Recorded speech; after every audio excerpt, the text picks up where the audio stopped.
नमस्कार, मैं उमाशंकर सिंह आज आपके लिए लेकर आया हूं बात खबरों की। आज की प्रमुख खबरें। रामसर साइट पर मंडरा रहा है जैव विविधता पर खतरा। भूदान और बिहार सरकार से मिली जमीन से लाभान्वित हो रहे हैं बेदखल। चेन पुलिंग कर रोकी ट्रेन, संपार पर लगा जाम। गैर संचारी रोगों के रोकथाम के लिए आशा कार्यकर्ता को दिया जा रहा है प्रशिक्षण। अब खबरें विस्तार से। रामसर साइट पर मंडरा रहा है जैव विविधता पर खतरा। भारत के सबसे बड़े पक्षी विहार राजस्थान के भरतपुर पक्षी विहार से भी 4 गुना बड़ा बिहार का कांवड़ टाल पक्षी विहार अपनी जैविक विविधताओं के लिए प्रसिद्ध रहा है। बिहार के बेगूसराय जिले में स्थित कांवड़ टाल का महत्व उनकी जैविक विविधता को लेकर है। इसी महत्व को लेकर पिछले महीने कांवड़ को बिहार का पहला और देश का 39वां रामसर साइट घोषित किया गया है, जिसके बाद कांवड़ को अंतर्राष्ट्रीय पहचान मिल गया तथा यह चर्चा में आ गया। कांवड़ में 165 से अधिक प्रकार के वनस्पतियों की प्रजातियां पाई जाती हैं। इसके अलावा 394 से भी अधिक प्रकार के जीवों का भी वास स्थल है। इसमें देसी और विदेशी 221 प्रजातियों की पक्षियों भी शामिल है। जैव विविधता का बना रहना किसी भी इकोलॉजिकल इकाई और पृथ्वी के जीवों के लिए अस्तित्व के लिए जरूरी है।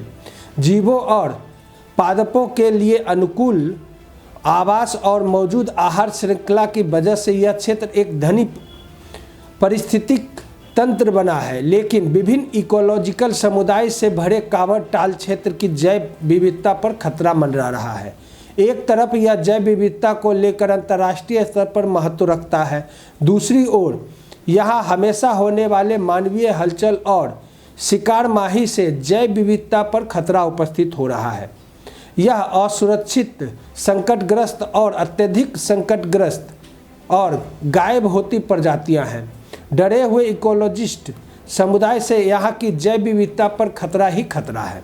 भूदान और बिहार सरकार से मिली जमीन से लाभान्वित हो रहे हैं बेदखल। गया जिला में भूदान और बिहार सरकार से मिली जमीन के लाभान्वित इन दिनों सरकारी तंत्र के रवैये से परेशान है। वन विभाग और बिहार सरकार से मिली जमीन से लाभान्वितों को बेदखल किया जा रहा है। वन विभाग द्वारा ऐसे भूखंडों पर कब्जा कर लाभान्वित को झूठे आरोप में फंसा दिया जाता है। उक्त आरोप जन संगठन एकता परिषद का है। एकता परिषद की ओर से जिले के 4 विधानसभा क्षेत्र इमामगंज, बोधगया, बाराचट्टी और अतरी के पीड़ित लाभान्वित को बात को लेकर जिलाधिकारियों से समस्या का समाधान के लिए गुरुवार को ग्रामीण पहुंचे हैं। चेन पुलिंग कर रोकी ट्रेन।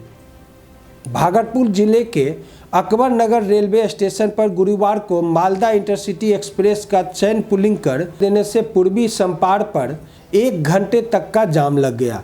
जाम लगने के कारण फाटक के दोनों ओर करीब 3 किलोमीटर तक वाहनों की लंबी कतारें लग गई। जाम में फंसे लोग फाटक खुलने का इंतजार कर रहे थे। जाम के कारण लोगों को काफ़ी परेशानी का सामना करना पड़ा। ट्रेन गुजरने के बाद केबिन मैन ने फाटक खोला, जिसके बाद लोगों ने राहत की सांस ली। वहीं संपार पर फंसे ग्रामीणों ने बताया कि ट्रेन में सफ़र करने वालों की मनमानी अब आम बात थी, जिसका जहां मन किया चैन पुलिंग कर ट्रेन रोक देते हैं। रेलवे पुलिस का डर और ना ही किसी रेलवे स्टाफ का डर। रेलवे स्टेशन पर पहुंचने से पहले ही ट्रेन में एसीपी की कर दी जाती है, जिसके कारण यात्रियों की परेशानी का सामना करना पड़ता। वही ट्रेनें अपने गंतव्य तक पहुंचने में भी लेट होती हैं। गैर संचारी रोगों को रोकथाम के लिए आशा कार्यकर्ता को दिया जा रहा है प्रशिक्षण।